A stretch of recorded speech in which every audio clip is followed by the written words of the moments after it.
Assalamualaikum warahmatullahi wabarakatuh. Alhamdulillahirabbil alamin. Asyhadu alla ilaha illallah wa asyhadu anna Muhammadan abduhu wa rasuluh sallallahu alaihi wasallam wa ala alihi wa ashabihi amma ba'du. Sebelum saya memulai bercerita, ada satu pantun nih. Ke Alwali beli sofa, belinya sama Mbak Tata. Perkenalkan, nama saya Lova, cewek manis yang siap bercerita. Kepada dewan juri yang arif dan bijaksana, yang saya takdimi, serta teman-temanku yang saya hormati pula. Pada kesempatan kali ini, saya akan menyampaikan sebuah cerita dengan judul Kisah Nabi Nuh alaihi salam. Begini ceritanya. Setelah Nabi Nuh mendapatkan wahyu dari Allah melalui perantara malaikat Jibril, dan di saat itulah keimanan masyarakat mulai menurun.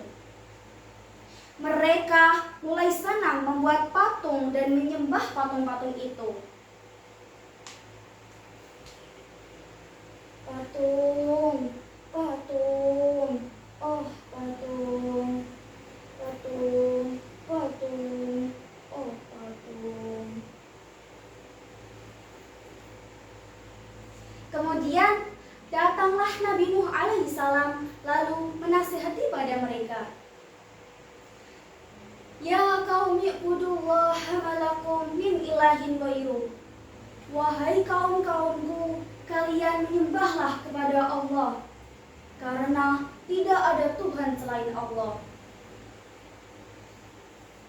Lantas, apa yang terjadi teman-teman? Apa yang terjadi? Apakah mereka langsung mau menyembah kepada Allah? Ternyata mereka kaumnya Nabi Nuh. Apa yang terjadi?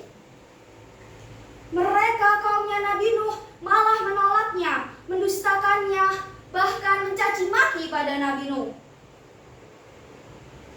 Ngapain sih Nuh? Ngajak-ngajak kami segala. Ajakan kamu itu loh sesat. Dan ini yang kami sembah, seperti yang disembah oleh nenek moyang kami. Hah, pergi kamu sana Nuh. Walaupun seperti itu, Nabi Nuh tetap bersabar, selalu berbuat baik dan murah senyum. Seperti saya. Ya kan, ya kan, ya kan? Kembali ke cerita.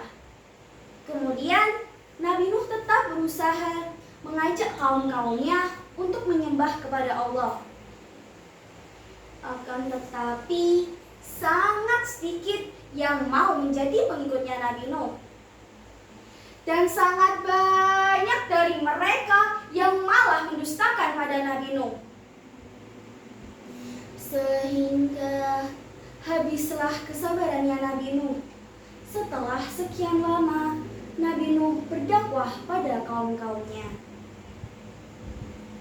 Nah teman-teman, berapa tahun Nabi Nuh berdakwah pada kaumnya?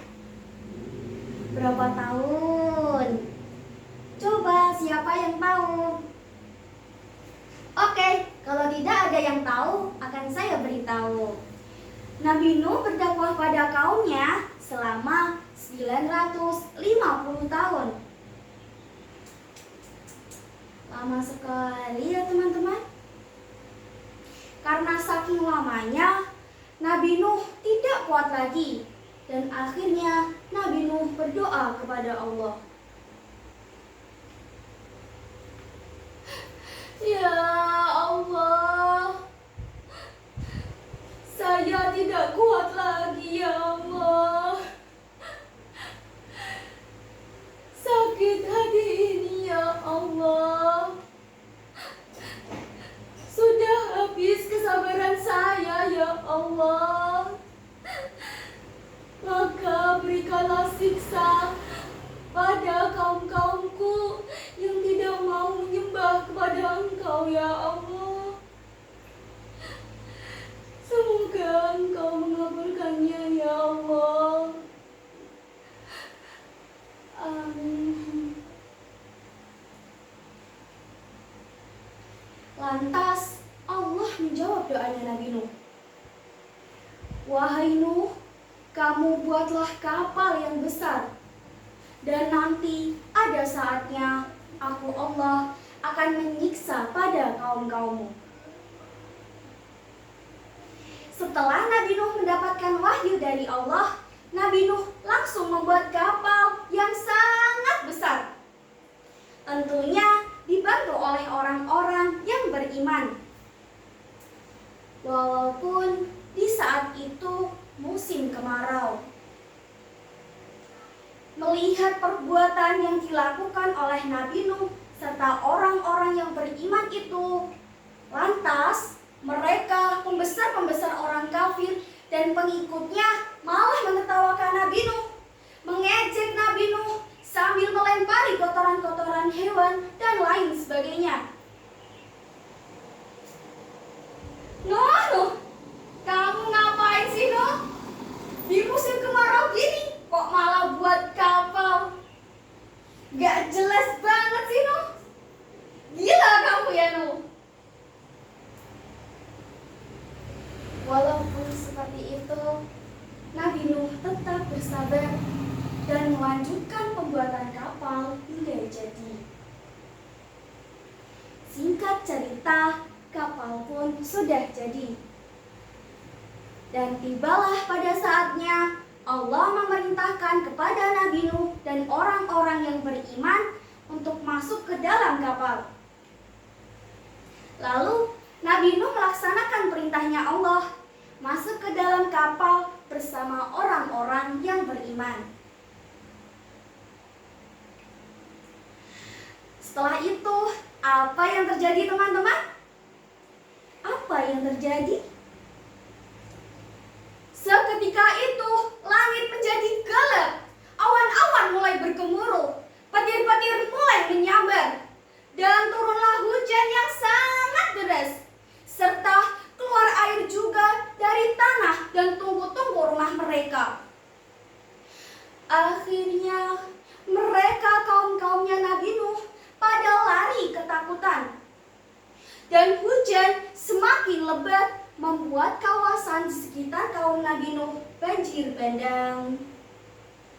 Dan orang-orang kafir yang tidak mau menyembah kepada Allah, termasuk istri dan anaknya Nabi Nuh, yaitu Wailah dan Kan'an, ditenggelamkan oleh Allah Subhanahu wa ta'ala.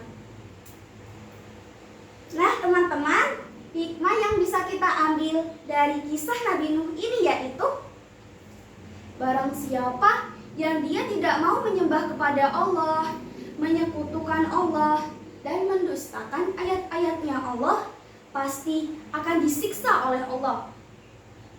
Dan Allah itu teman-teman tidak akan memandang entah itu istrinya Nabi, entah itu anaknya Nabi, maupun keluarganya Nabi. Kalau tidak mau menyembah kepada Allah, pasti akan disiksa oleh Allah. Maka oleh karena itu, kita semua harus menyembah kepada Allah, agar kita tidak disiksa oleh Allah. Mudah-mudahan kita semua selalu menyembah kepada Allah, selalu beribadah kepada Allah, dan bisa mati sewaktu-waktu dalam keadaan husnul khatimah. Mati masuk surga, selamat dari neraka. Amin Allahumma amin. Sebelum saya tutup, ada pantun lagi nih. Ke Semarang beli lumpia, setelah saya makan enak rasanya. Apabila ada kesalahannya, saya mohon maaf yang sebesar-besarnya. Burung kenari, burung doro, alhamdulillahi jazakumullahu khaira. Wassalamualaikum warahmatullahi